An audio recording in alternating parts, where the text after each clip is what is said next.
É verdade que tudo que sai da boca do ancião terá cumprimento na vida da nossa Irmandade? Será que isso é verdadeiro? Vamos examinar isso.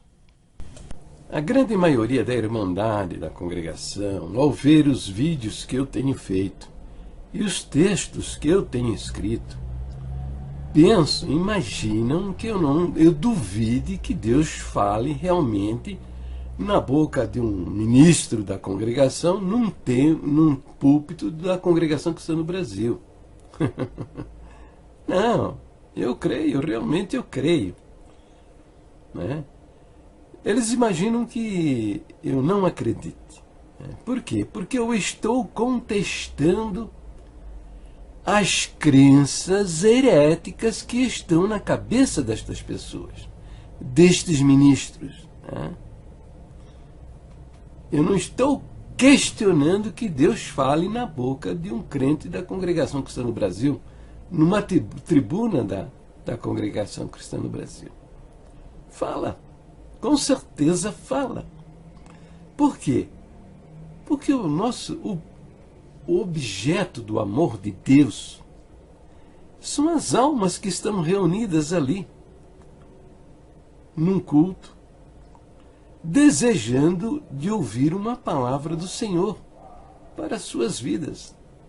Nós somos ensinados a buscar a palavra na boca do servo dentro da congregação. Então, Deus não vai olhar, vamos dizer, a placa. Deixa eu ver quem é esse camarada. Deixa eu ver qual é a igreja dele. Deixa eu ver o que ele crê, se ele realmente crê. Nada disso. Ele não vai examinar a vida do ministro que assumiu a tribuna, ver se ele é um crente de verdade ou não, se ele é pecador, se ele é adúltero. Não vai olhar nada disso. Por quê? Porque o amor de Deus, o objeto do amor de Deus, são aquelas almas sentadinhas ali, esperando ouvir uma palavra do céu. E vai ouvir. E vai ouvir. Mas vai ouvir também muita falsa profecia. Vai ouvir muitos absurdos. Vai ouvir melecas, fezes, excrementos mentais. Por quê? Porque o Senhor vai se usar desse homem como instrumento para levar ao crente a sua palavra, porque o crente tem essa expectativa de que isso vai acontecer, que Deus vai responder à sua necessidade. A palavra de Deus, vinda com o objetivo de alcançar aquele que está sentadinho no culto, ouvindo a pregação, ela não vem em função do ministro. O ministro não está nem aí. Ele não é motivo da preocupação de Deus. Ele, até a grande maioria, nem é objeto do amor de Deus. Por quê? Porque são homens desviados das suas próprias doutrinas. Veja, quando estes homens assumem a tribuna, você, naturalmente, você que é crente da congregação, naturalmente, você acha que ele está em harmonia. Estou aqui com o nosso cenário, está vendo? Ele está em harmonia com os 12 pontos de doutrina da nossa igreja. Que são estas doutrinas aqui, ó, tá vendo aí? Ó? Sobretudo com essa daqui, o 5º ponto de doutrina. Aqui, ó. Aliás, o 3º ponto de doutrina, que trata da divindade de nosso Senhor Jesus Cristo. Você pensa que ele está em harmonia com as doutrinas da igreja. Quando de fato ele não está. Ele não crê em nada disso do que está aqui. Ele, não acredita, ele tem uma credibilidade, uma crença confusa a respeito disso. Ele nem sabe muito do que está escrito aqui. Ele não tem noção. E acredita, alguns vão acreditar em absurdos, crenças absurdas e muitas delas diabólicas. Então esse homem na tribuna nada tem a ver com o Senhor. O que acontece é que a idolatria é muito grande no meio da Irmandade. A idolatria a estes homens é muito grande. Por quê? Porque eles tiraram o quê? A Bíblia do centro da atenção do nosso povo. Eles não ensinam o que a Bíblia diz. Eles tiraram a Bíblia do centro da atenção do nosso povo e colocaram no lugar as suas poucas. Não há uma promessa que você possa ouvir num púlpito de uma congregação cristã que não esteja registrada nas Escrituras Sagradas. Entendeu? Por que que Deus registrou estas promessas dentro das Escrituras Sagradas? Para você não depender de homens. Para você não depender dos homens. Né? Não ficar dependente da boca dos homens.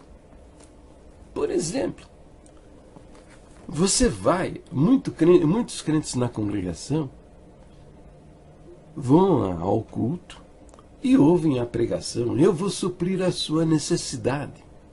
Eu vou suprir a sua necessidade.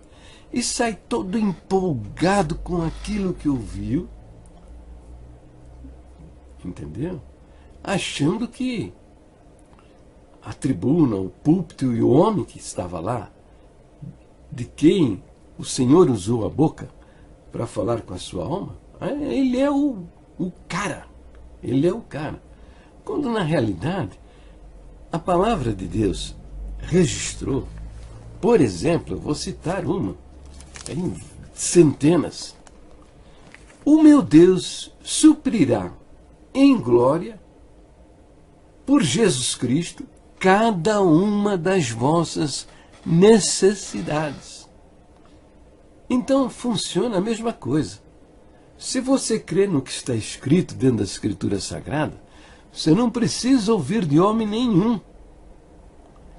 Nenhum homem precisa te dizer alguma coisa para que isso aconteça. Vai acontecer. Se você crê no que está na Escritura Sagrada, crê na promessa registrada na Bíblia, vai acontecer na sua vida. Sem nenhuma dúvida vai acontecer. Entendeu? Estas advertências da Bíblia são para que você não seja manipulado, dominado por homens que são falsos profetas mentirosos. Por que que estão registradas essas promessas na Escritura Sagrada? Para você não ficar escravo de homens, para que você não tenha a sua mente manipulada por falsas pregações, por doutrinas humanas, doutrinas de homens. Por isso estão registradas todas estas promessas na Escritura Sagrada.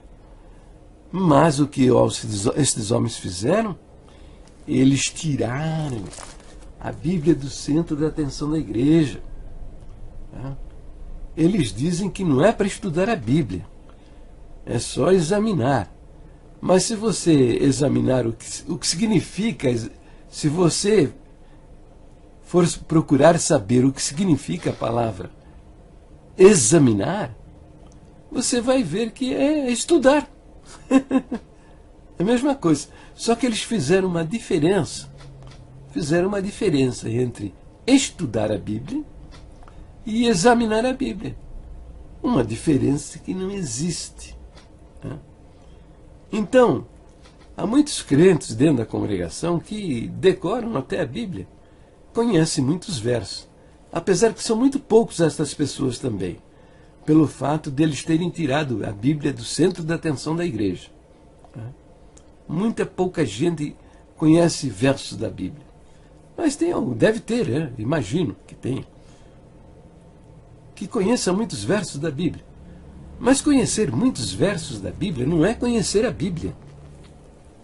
É a mesma coisa que você num quintal, você ter 5 mil, 10 mil, 20 mil tijolos, 30 sacos de cimento, 10 metros de areia. Isso não se constitui numa casa. Uma casa é construída um tijolinho, ajuntado com o outro por meio da argamassa, eles vão se somando e você vai construindo as paredes e colocando as janelas e fazendo o telhado, o piso. Assim se constrói uma casa. Conhecer a Bíblia é você saber harmonizar um verso com outro verso e formando as doutrinas. Isto é, porque a Bíblia tem doutrinas fundamentais. Doutrinas fundamentais são doutrinas acreditadas pelo cristianismo ao longo dos séculos.